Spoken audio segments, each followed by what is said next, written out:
Let's watch this one. Yeah. My gosh. Guys, watch. Like, this is ludicrous. Congratulations, Prime Minister Carney, sworn in for the second time today. But now the work really begins, doesn't it? You've got to steer Canada through what you have described as its most significant crisis. Just so we're clear, what's at stake? Is Canada's existence at stake? No, the existence not at stake. It's the most significant economic crisis. It has a heavy element of security, national security that comes with it. The extent to which we will be cooperating with others on our national security, particularly the United States. So the scale of the crisis is the economic crisis, and the fact that the fundamental nature, and my judgment, our judgment, of the global economy is changing. You said in one of your speeches, Donald Trump is trying to break us so that America can own us. I said that many times. You said it many times. You promised voters that you wouldn't meet President Trump until he respected Canada's sovereignty. There you were in the Oval Office. I'm sure you enjoyed that a lot, with him calling Canada the 51st state to your face. So the question is, why did you meet him? Well, a couple of things. One, he was expressing a desire. He wasn't calling, he'd shifted from the expectation to a desire for that to happen.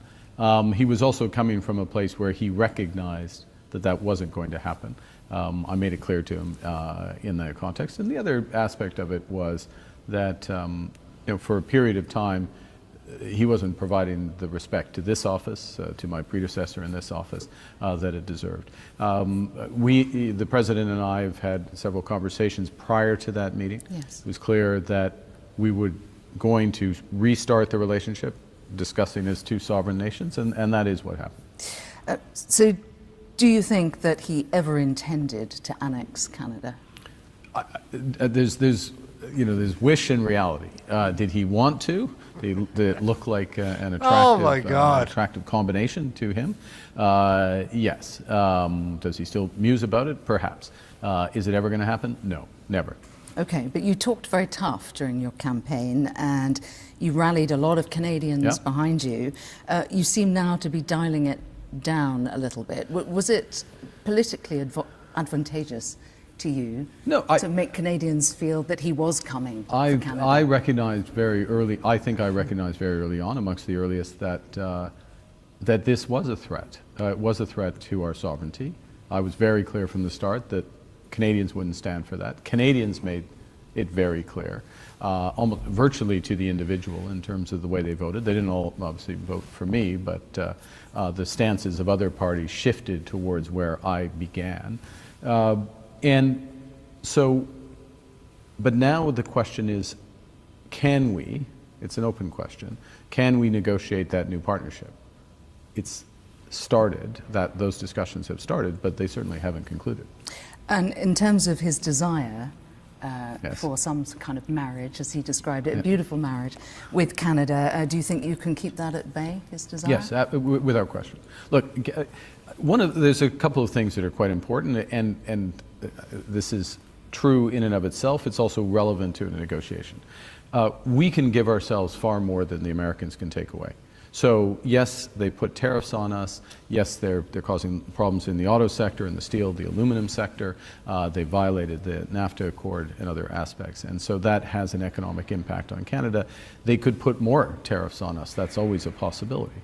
I mean, conceptually, I don't think that's going to happen because we're now moving towards a more constructive place. But we have within our own power an ability to grow this economy in ways that will outweigh the negative impact of American tariffs. We'll come on to... And so that's important, and I think that's something that the President and the U.S. administration increasingly understand. That's useful for our discussions with them because they know we can wait. Okay. Of course, it's important for Canadians, first and foremost. Of course. But knowing that the President has a desire for Canada. Yes. Part of what you're doing is symbolic, isn't it? You're inviting King Charles to come here to this building to open Parliament. Are you trying to send a message to the US President? Well, I think His Majesty coming sends a message first and foremost to Canadians. It is a message of sovereignty, and I think one of the points I've made from the start of when I first became Prime Minister is to emphasize that Canada, it's an amazing country, the best country in the world, I'll add for your viewers. I'd be surprised if you didn't say that. Yeah, exactly. But it is founded on Indigenous peoples, the English and the French. 3 peoples founded this country in effect. We've come a long way in reconciliation with the Indigenous people. Now we are one of the most diverse societies, and so the point to be made from the history, the lineage, go back to our head of state, but also a reminder of the nature of what Canada is and has become, is a very powerful message first and foremost to Canadians. I'm just thinking that it feels a little coincidental. It's nearly 50 years since the Queen came and opened Parliament here. Has it nothing to do with Donald Trump? No, the desire to reinforce all issues around Canadian sovereignty have been accentuated by the president, what he said. They exist in normal times as well. No, it's not coincidental, but it is also a reaffirming moment will be a reaffirming moment for Canadians, and really a sign of what this country has become. And Prime Minister, did you ask the King, or was it his idea? I asked the King. I asked the King when I visited the United Kingdom in March, within days of my becoming Prime Minister the first time. And he liked the idea? His Majesty was very receptive, and we're honored by his visit. It's not the easiest thing to do, to get up and come to Canada, although I would like to say to visitors, it is easy to come to Canada. Please do. We're more than welcome. This guy. Yeah, no, it was our idea, warmly endorsed by His Majesty, and we're very pleased he's coming. The King, your head of state, of course, has also invited Donald Trump on an unprecedented second state visit. Keir Starmer personally handed him the invitation in the Oval Office. All the while, he was threatening Canada's existence. What did Canadians make of that? I'll be frank, they weren't impressed by that gesture. Quite simply, given the circumstance. It was at a time when we were being quite clear, some of us were being quite clear about the issues around sovereignty. I was not yet Prime Minister, but I was being clear on the campaign trail, and it cut across some of those messages. So do you personally think that a state visit to the UK for President Trump is appropriate, given that backdrop? Well, that's a judgment for the government of the United Kingdom and the Palace. I'm sure you have an opinion on well, that. you reference, I have opinion on many things, some of which I keep to myself. Well, I'm inviting you to share it. That's very kind. You mentioned that it's unprecedented for a second state visit. President Trump is also unprecedented in having an interregnum between becoming president again, so both 45th and 47th president. So there are many unique factors, and I leave the diplomacy to the UK government. The Oval Office, we talked about Keir Starmer being in there. It was your first big post-election test. It can be a lion's den, can't it? We saw what happened with President Zelensky. But it seemed cordial. He flattered you. But I have to say that you had a face, you pulled a number of faces that launched 1,000 memes across social media. Okay, I'm aware. What was going through your mind while President Trump was talking? Well, the president was making a variety of very interesting points. Interesting? Yeah. What do you mean by Well, interesting? there are a variety of interesting points. I mean, he started off with respect to developments which were fast-breaking with the Houthis and a potential ceasefire there. It ranged on to a series of other issues, including a mystery announcement, which I found quite riveting. Yes, he kept you on the edge of your seat, if I remember. Yeah. I know that you can't tell us about the substance of what was discussed, but if you could give us a sense of, just a flavour of behind closed doors there. Did the President's tone change with you after the press conference? Yeah, I mean, well, the President is interested in a very wide range of issues, global issues. We had a long and varied discussion of a number of challenges from Iran, other aspects of the Middle East, Russia, Ukraine, developments there, and beyond the Houthi situation with the Houthis. So discussions there. We talked about mutual issues around defense and security, talked about a number of economic issues. We talked about all the progress we are making in Canada to stop cross-border fentanyl, and where we could work together on guns and other aspects going across. So it sounds North like you got straight onto it. There was no small talk? Well, no. The President he, as I say, has many interests, and the conversation will move around. He's fond of analogies, so he will often make analogies that go around. But Is he on top of the detail? I would say he's very on top of the essence of a wide range of issues, and that's important. But that's what you're looking for. Is he puts his finger on what's most important. And I've observed this when I used to go to the G20, obviously not as a leader, but as well, it doesn't matter. I used to go to the G20 as in my Bank of England role, and an ability to identify the points of maximum leverage, both in a specific situation, but also in a geopolitical situation. Is that surprising? I was wondering if there's anything when you had that meeting that caught you off guard or surprised you about him. Well, I've observed some of this before. I think that what issues surprise. I think elements of the broader Middle East strategy were, sorry, I used the term earlier, but were interesting, and I think quite perceptive, quite effective. Yeah. I presume you can't tell us any more than that. I can't. Okay. I can't. No. Fair enough. No. Let's talk about the art of the deal, if we may. Keir Starmer befriended Donald Trump. We talked about his time in the Oval Office. He was the first to get an agreement over the line, the big announcement from President Trump. Now even China has some kind of partial deal.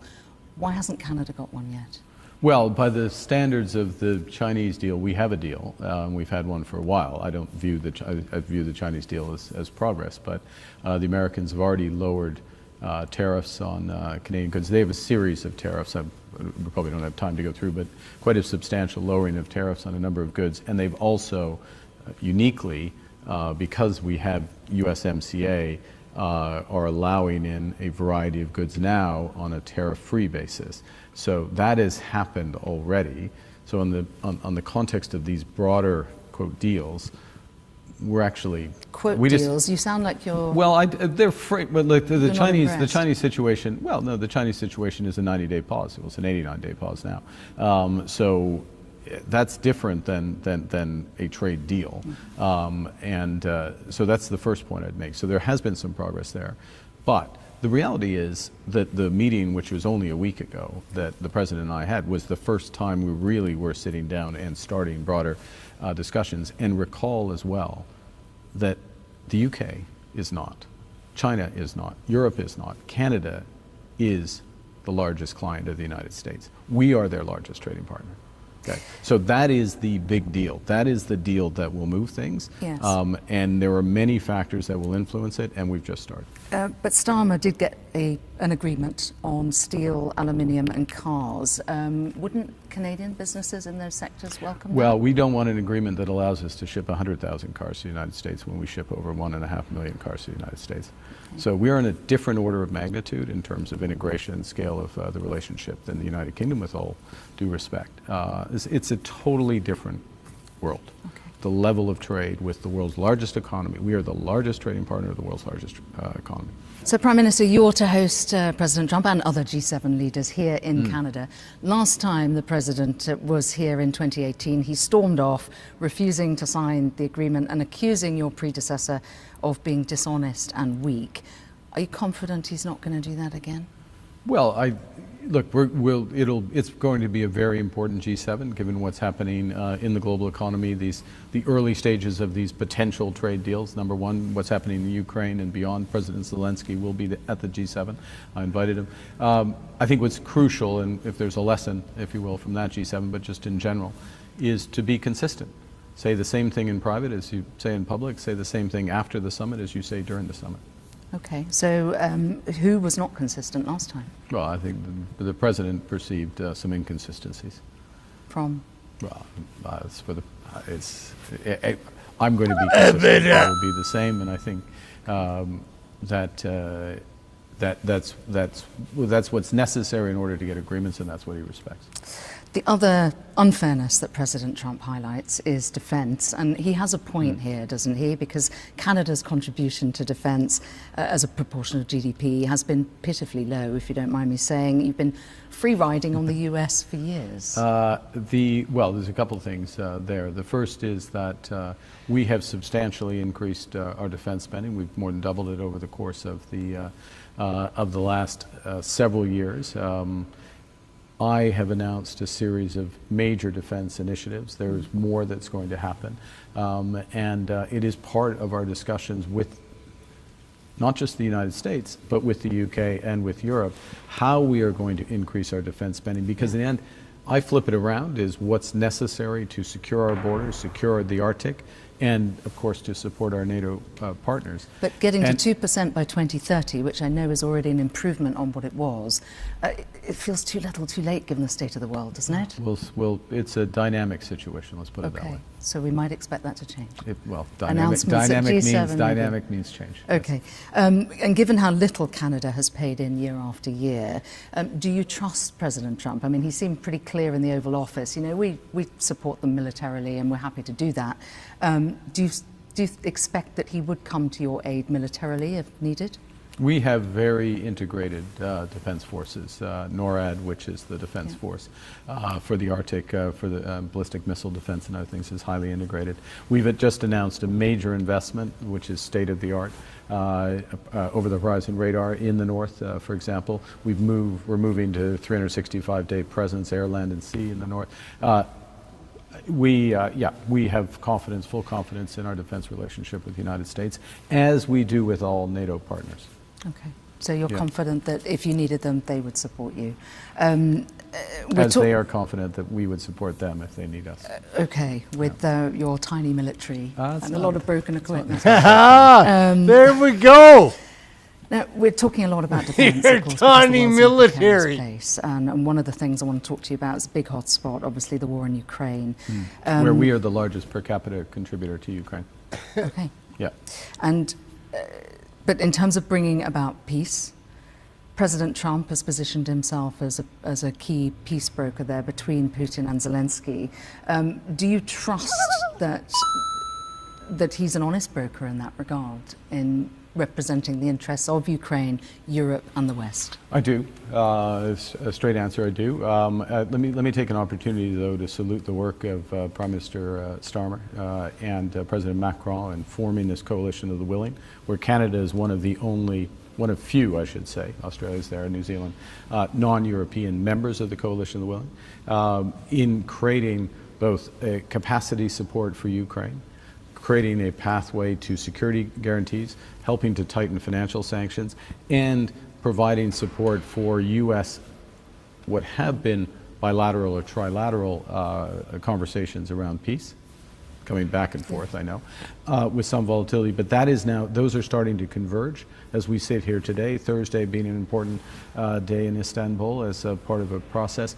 And if you'll note, and I'm sure you have, the positions of Canada, the UK, all the coalition of the willing, Ukraine, and the United States are converging towards this unconditional 30-day ceasefire demand of Russia. So the President has been helpful, as very importantly has the Prime Minister, President of France, other members, including Canada, who I would remind is the largest per capita contributor to Ukraine. So momentum there from what you're saying. I know that you like to go from the personal to the general pretty quickly, but I'd like to talk to you a little bit about your values as a leader, if I may. You're new to politics, but you have been the ultimate insider. You've been called Davos man. You sort of represent the establishment, rules-based order. A lot of that is in retreat. It's mistrusted by people because they feel like it's failed them. Do you accept any of that? Well, there's a lot in that question. Has there been a cost of living crisis, including in Canada? Yes.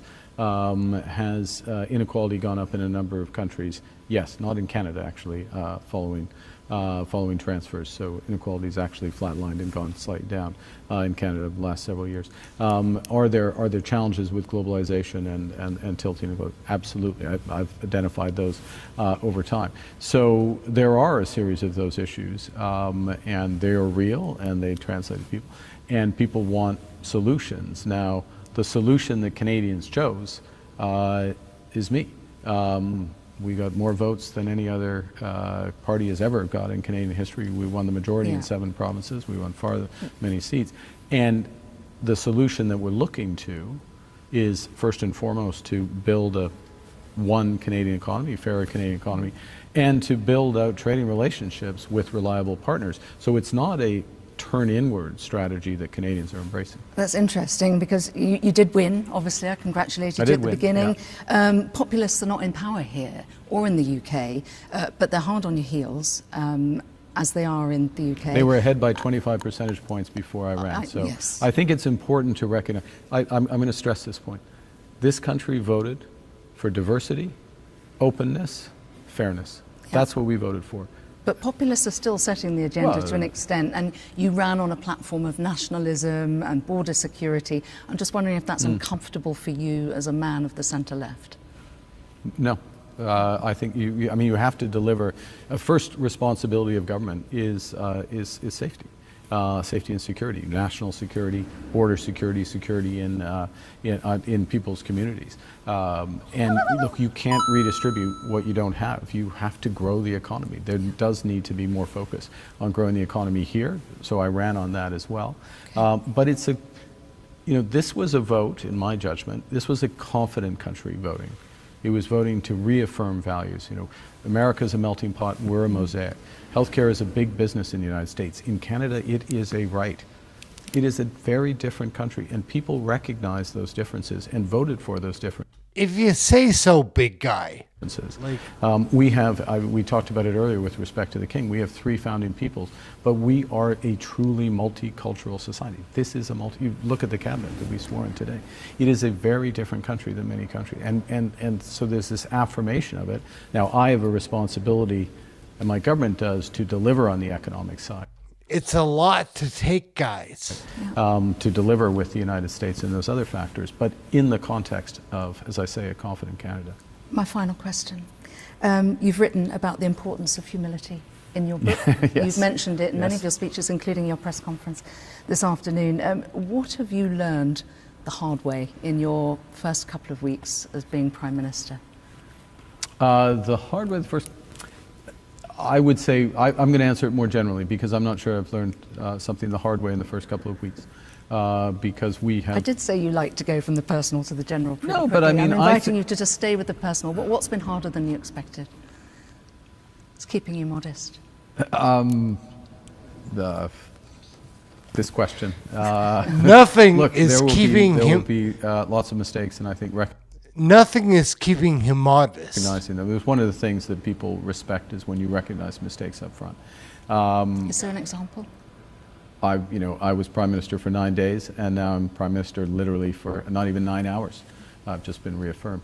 We've got the big things right thus far, but we've got a long way to go. And look, the thing that I take on humility is a couple of things. One is, and the experience of financial crisis, always plan for the worst. So with the United States, we do plan for having no deal. We do plan for trouble in the security relationship. We do plan for the global trading system not being reassembled.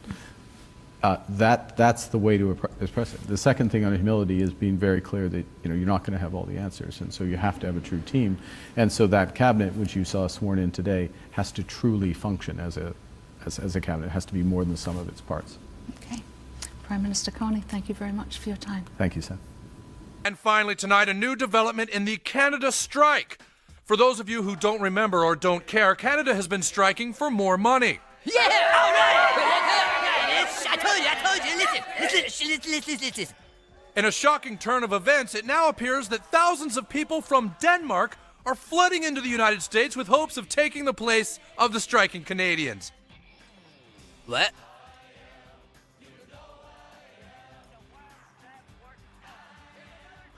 That is a lot of CARNEY to take in one dose. A lot. Here we go. We're wrapping this up. Hello there, my noble, strong fellow Canadians. If you are watching this film strip, then no doubt Canada is in grave danger.